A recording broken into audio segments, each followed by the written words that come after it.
Pozdravljeni! Čeprav sem na kratko omenil razliko med bokser in ploščatim motorjem v prispevku, kateri je govoril o kotu med kraki motorja, se pogostokrat zasledi v raznih virih na forumih, a tudi v drugih prispevkih, da se ta dva pojma med seboj mešata. In danes si bomo pogledali, kaj je bokser in kaj je ploščat flat motor.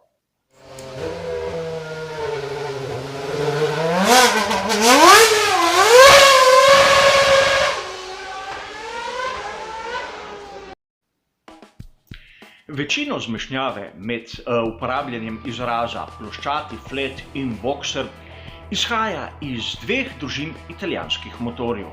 Govorimo o Ferrariju nič nič ena, kateri je bil prisoten pri bolidih 312B, ter Ferrariju nič 15, prisoten na celotni družini 312T in znanem Alfa Romeo 115-12. Oba sta bila znana v 70-ih letih in na mnogih forumih, v mnogih člankih jih nekateri poenostavljeno imenujejo bokser, čeprav ne eden, ne drugi, ne tretji bokser niso. A sam razumem, mnogi navdušenci pišejo o Formuli 1, dogajajo se napake in mnogokrat se kako stvar pove malce po domače. A zasledil sem na YouTubeu celo posnetek Fabiana Vandona, znanega italijanskega novinarja, kateri sodeluje celo pri nacionalni televiziji in razlaga tehnične podrobnosti, kateri v enem izmed svojih posnetkov lepo imenuje motor Ferrarija 312T bokser. In zato menim, da vsak navdušenec mora poznati razliko med enim in drugim. Kje je bistvo vsega? Najprej se moramo zavedati dejstva, da vsak bokser je istočasno tudi ploščat ali flat, obratno pa vsak flat ali ploščat motor še zdaleč ni bokser. Poglejmo, kje je ta razlika in zakaj so sploh v preteklosti bili nekateri tako navdušeni nad to rešitvijo. Ploščati ali flat motor ni nič drugega kot navaden V-motor, kateri ima kot med krakoma 180 stopinj, zato tudi je ploščat 180 stopinj raven na vrhu, raven spodaj. In zaradi tega ima izjemno nizko težišče, če ga primerjamo naprimer s tistim V-motorjem s kotom 90 stopinj, kateri ima en krak pod kotom 45 in drugi prav tako pod kotom 45 nad tisto površino, nad katero se vozi. In mislim, da je do tu vsakomur vse jasno. In seveda, taka konfiguracija, če po eni strani daje določeno prednost težiščem, se moramo zamisliti, da konec 70-ih let je bil tudi malce ovira, namreč takrat so prišli v veljavo bolidi s stalnim efektom in prav ta postavitev ploščatega motorja, kateri je bil ploščat tudi spodaj, je nekako preprečil, da bi imeli velike kanale na dnu bolida, kateri bi pomagali pri ustvarjanju talnega efekta. In seveda, sedaj smo razumeli, kakšne so prednosti in slabosti na hitro 180-stopinjskega motorja s kotom 180 stopinj med krakoma. A sedaj se moramo vprašati, kakšna je razlika med ploščatim in bokser motorjem. Povedal sem, da ploščati motor v bistvu je kot V-motor, zato vidimo, da na tisti komolčasti gredi sta ojnici sosednjih batov, to se pravi tistih sosednjih na dveh različnih krakih, vezani na isti komolec. In če si predstavljamo gibanje, vidimo, da bata se premikata sinhrono, razdalja med njima se ne spreminja. In to vidimo gibanje, da se posnema čez cel cikel pri vseh batih znotraj arhitekture motorja, pa naj si bo 8, 10, 12 valjni ali kakršnakoli druga kombinacija. In to je prva tista različica, katero smo videli pri Ferrariju, pri Alfa Romeo. Bokser je nekaj drugega, kar nam poveže samo ime, a k temu se vrnem čez nekaj minut. Namreč pri bokserju ima vsaka ojnica teh sosednjih batov in seveda vseh v konfiguraciji svoj ločen komolec, na katerega je pripeta. Zato se bati, ko se gibljajo, udaljujejo in približujejo.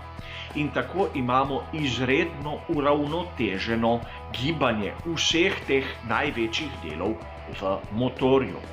In seveda od tu izvira ime bokser, namreč bati, kot da bi boksali med seboj, kar vidimo tudi na posnetku. In seveda, taka konfiguracija ima prednosti in slabosti pred tisto navadno ploščado. Prednosti so že v tem, ker je gibanje izjemno uravnoteženo. Izjemno malo vibracij ima tak motor, kajti logično je, ta sprememba premočrtnega gibanja v krožno gibanje je izredno linearna. Po drugi strani, glavna gred je bistveno težja, ima kar nekaj elementov več, ki jih pri tistem drugem ne vidimo. Po drugi strani sem že povedal, vibracije, ki jih dosežemo pri tistem ploščatem motorju, so bistveno večje, a vse skupaj je za malenkost lažje in bolj enostavno. In po svoje, bolj kot je enostaven motor z notranjim izgorevanjem, bolj je zanesljiv, manj stvari se lahko pokvari. In mislim, da to je ena izmed osnov filozofije v svetu Formule 1. A sedaj, ko smo razumeli to razliko med enim in drugim, se moramo vprašati nekaj stvari.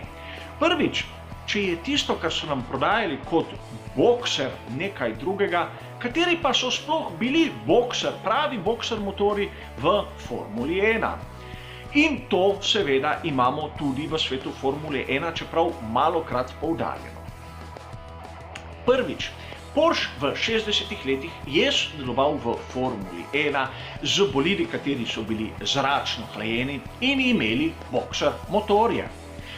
Poglejmo samo bolid 804, kateri je imel motor Type 753 letnik 1962 in 8 cilindrov.